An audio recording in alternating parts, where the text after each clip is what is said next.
I have a confession. I got so caught up in the excitement of the Ministerial Search Committee's selection of a candidate, I got ahead of myself. It wasn't until I opened the all-church email late on Friday afternoon that I realized that I had written next week's sermon instead of the one that I promised for today. So if you were looking forward to learning about beginner's mind, we'll begin next week. And in the meantime, maybe we can all use this as an object lesson in letting go, which is the sermon topic you're about to hear. For me, the lesson is letting go of self-judgment. We all make mistakes. And for you, the lesson might be letting go of expectations. The theme for this month is new life. In order for something new to begin, something old must end. It's as the poet T.S. Eliot noted, what we call a beginning is often the end, and to make an end is to make a beginning. The end is where we start from. If the end is where we start from, learning to let go is a life lesson that we would be wise to learn. In her book of meditations titled A Small Heaven, Jane Jecka recounts that story of letting go. A short newspaper article that somebody thought this story newsworthy. A short newspaper article about a well-dressed woman in a train station, Grand Central Terminal at rush hour, who notices she's left one of her gloves on the seat of the train and the doors are about to close. The woman flings out her arm and tosses the other glove onto the seat alongside its mate. The doors shut and the train pulls away. The story, very spare in detail, is compelling. So compelling that a newspaper deemed it newsworthy. The story tells us very little about the woman, making it easy for any one of us to put ourselves in her shoes, wondering what we would have done, having only a few fleeting moments to decide whether to hold on or to let go. The woman in the story could have held on to the one glove, hoping that some kindly person would collect its mate and turn it into lost and found so she could claim it later. She could have squeezed her way back onto the train, even if it meant traveling to the next stop. She could have held on to the one glove, tucked it away in a drawer, only to be reminded each time she saw it of the glove she lost. But in those few fleeting moments, she did not choose any of these holding on options. Instead, she flung out her arm, opened her hand, and let it go. Because the story tells us so little about this woman, it's easy for any of us to put ourselves in her shoes and imagine what it felt like to let go of that glove. Did she feel sad? A sense of loss? Did she have pangs of remorse and regret? Did she feel conflicted, indifferent? Possibly even a bit of joy? What the story does tell us about the woman is that she is well dressed and her gloves are leather. We do not know who or what she left behind to get when she got on the train. We do not know who or what was waiting for her at the station. We don't even know the city that she was headed to. We don't know if she's arriving back home after a time away, or if she's headed off for someplace new. Is it for business or is it for pleasure? The story tells us very little about the gloves, only that they are leather. We don't know if they're old and worn or if they're brand new. We don't know if the woman purchased them for herself or if they were a gift or if they were a family heirloom. The story tells us that the woman is well dressed and her gloves are leather. From this, we might assume that she's a person of wealth and privilege, though even this assumption isn't necessarily a safe one. In the world in which we live, economies and therefore fortunes turned quickly. But for right now, let's assume that the woman in the story is in a position of wealth and privilege. Maybe the gloves mean nothing to her, as they can be easily replaced. Maybe she takes some joy in thinking that the person who finds them needs them more than she does. For all we know, she has arrived in town in order to break up with the person who gave her the gloves.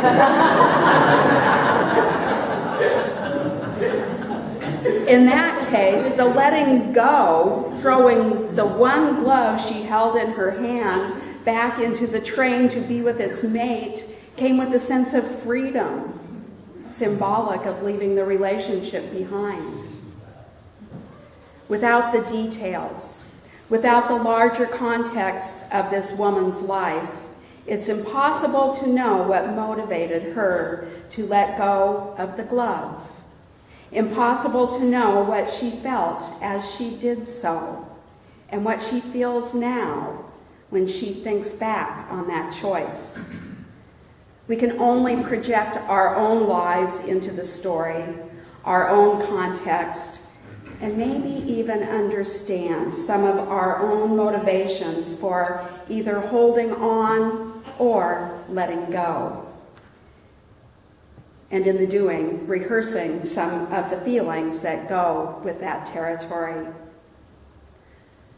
The story, as all good stories do, raises more questions than it answers. And it does tell one irrefutable truth.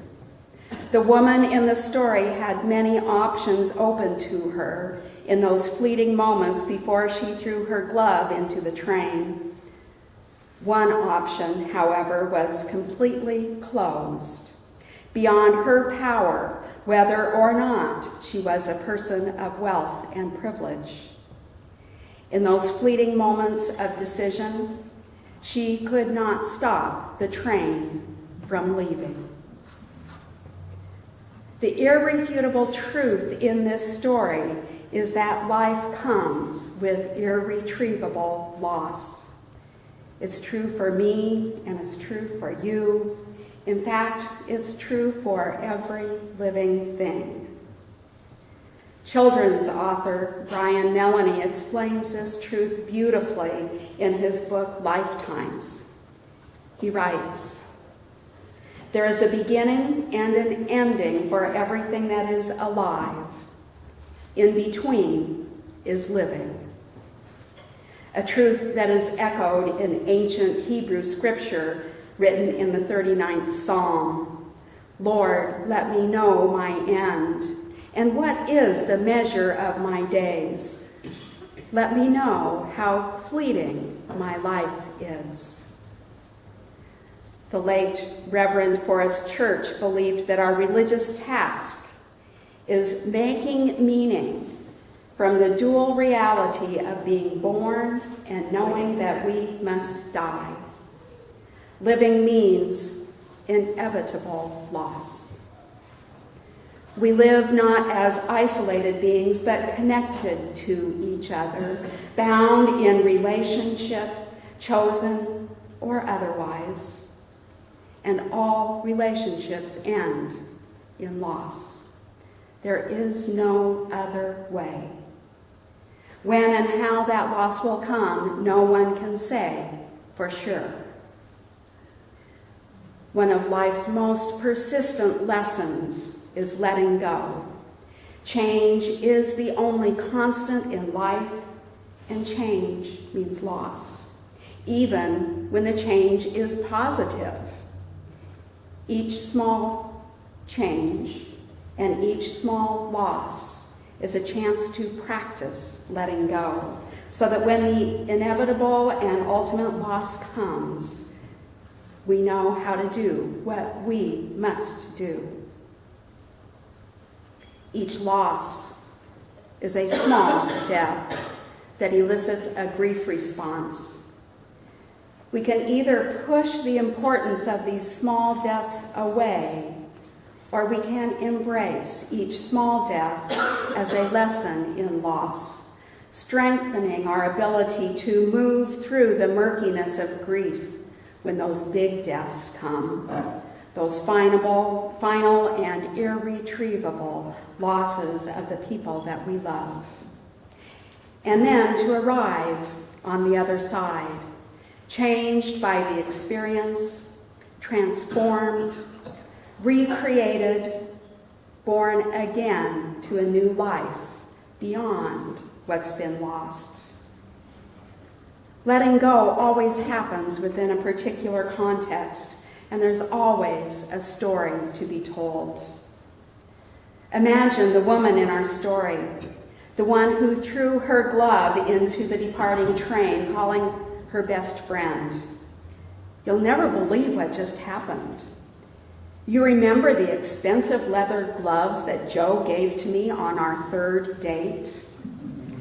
Yes, I remember how you warned me that he was coming on too strong. But let me tell you what happened. I was on my way into the city to tell him it was over.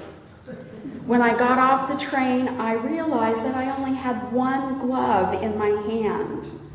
The other one was still on the seat inside the train. The door was about to close. So let me tell you what I did. I threw the glove in my hand into the train. It actually landed on the seat beside its mate. Then the doors closed and the train left the station.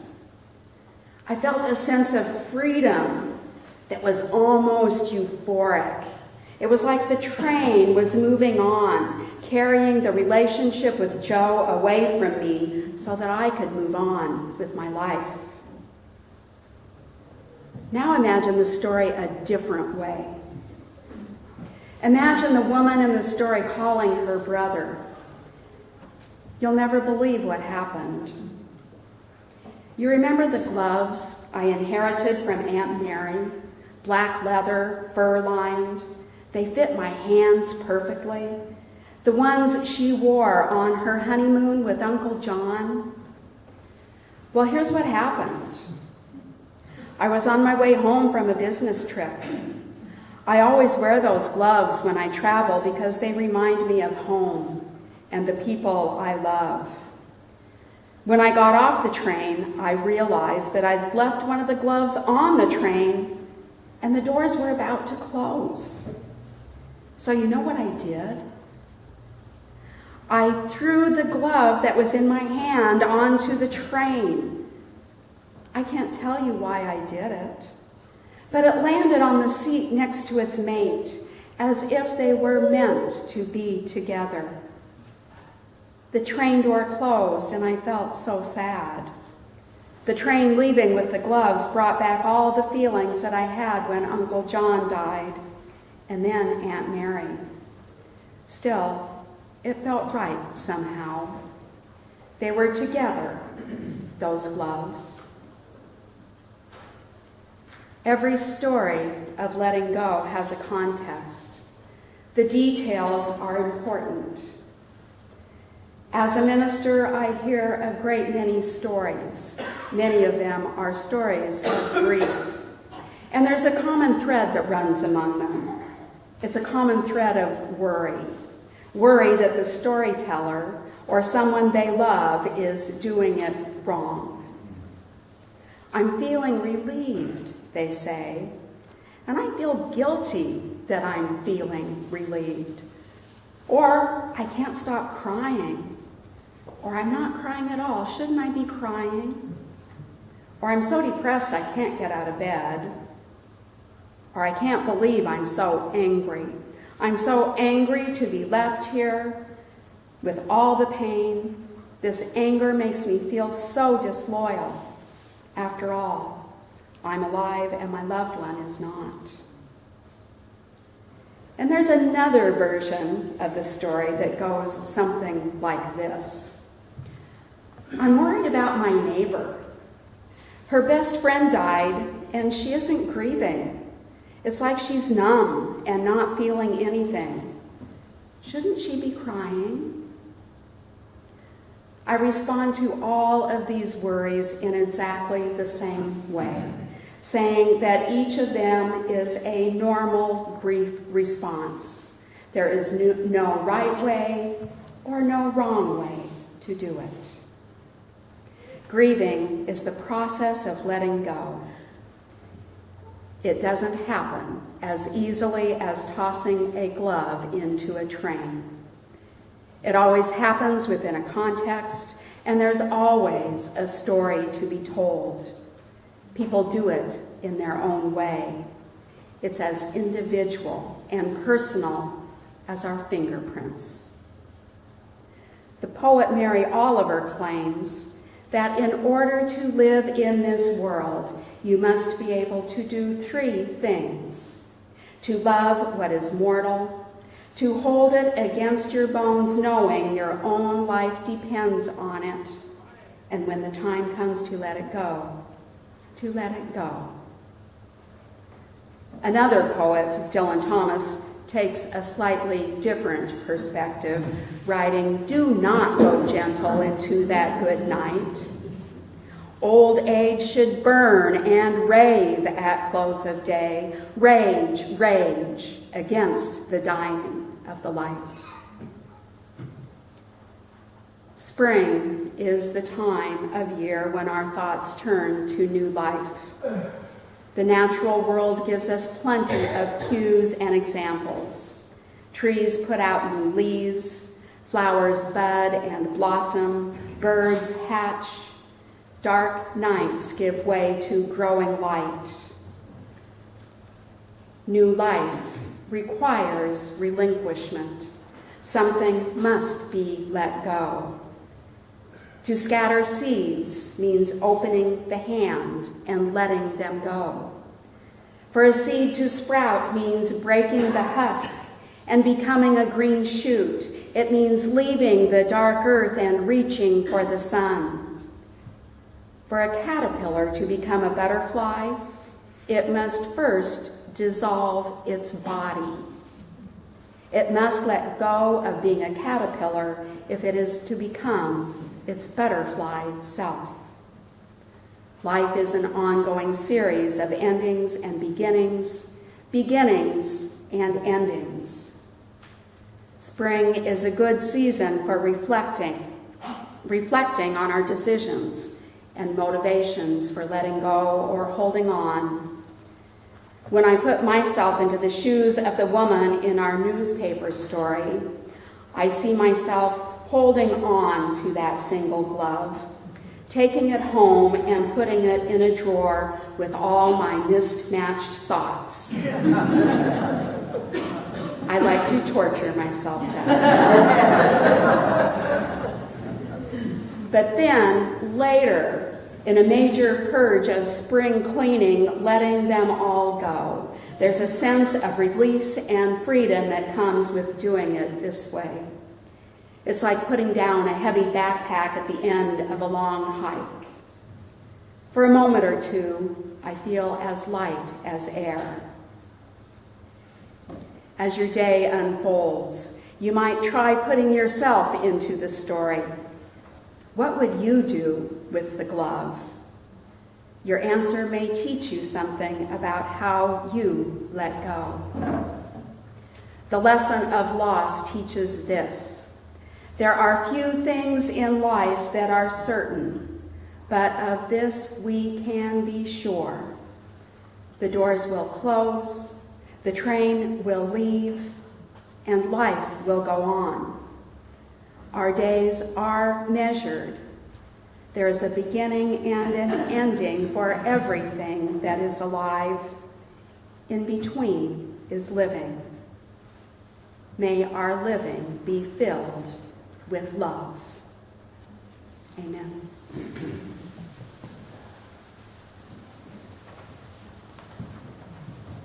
For all that is our life, I invite you to rise in body or spirit with the great hymnal in hand, hymn number 128, or just looking above the screen.